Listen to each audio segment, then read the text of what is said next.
বিশ্বকাপের মঞ্চে আবারও মহামরণ, মুখোমুখি হচ্ছে আর্জেন্টিনা ইংল্যান্ড। ফাইনালে টিকিট কার হাতে? ভবিষ্যৎবাণী করলো জ্যোতিষী বিড়াল। ফুটবল বিশ্বকাপ 2026-এর দ্বিতীয় সেমিফাইনালে মুখোমুখি হচ্ছে বিশ্ব ফুটবলের দুই ঐতিহ্যবাহী পরাশক্তি আর্জেন্টিনা ও ইংল্যান্ড। বাংলাদেশ সময় 16 জুলাই রাত 1টায় শুরু হবে বহুল প্রতীক্ষিত এই লড়াই।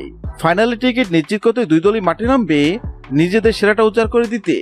সেমিফাইনালে ওঠার পথে আর্জেন্টিনা সুইজারল্যান্ডকে 3-1 গোলে হারিয়ে সেই 4 জায়গা করে নিয়েছে।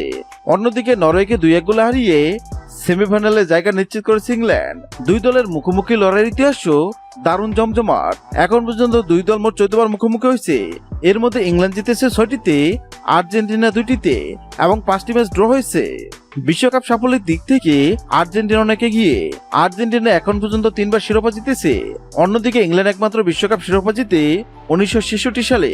আর এবারে দুই দলের মধ্যে বিশ্বকাপে সেমিফাইনাল ম্যাচ জিতবে কোন দল তা নিয়ে বক্তা সমর্থকদের মনে উত্তেজনা শেষ নেই। আর এবারে দুই দলের মধ্যে বিশ্বকাপে সেমিফাইনাল ম্যাচ জিতবে কোন দল সেটি নিয়ে ভবিষ্যৎবাণী করলো জ্যোতিষী বিড়াল। জ্যোতিষী বিড়ালের সামনে ইংল্যান্ড ও আর্জেন্টিনার পতাকা রাখা হয়, আর জ্যোতিষী বিড়াল আর্জেন্টিনার পতাকা তুলে এবং এটাও জানিয়ে দেয় ফুটবল বিশ্বকাপ 2026-এর দ্বিতীয় সেমিফাইনাল ম্যাচ জিতে আর্জেন্টিনা। হ্যাঁ বন্ধুরা, আপনাদের বলছে আপনাদের কেমন হয় ফুটবল বিশ্বকাপ 2026-এর সেমিফাইনাল ম্যাচে ইংল্যান্ড নাকি আর্জেন্টিনা কোন দল জিতবে অবশ্যই কমেন্ট করে জানাবেন। ভিডিওটি ভালো লাগলে লাইক দিবেন এবং সাবস্ক্রাইব আমাদের চ্যানেলের সঙ্গে থাকবেন। ভিডিওটি দেখার জন্য আপনাকে অসংখ্য ধন্যবাদ।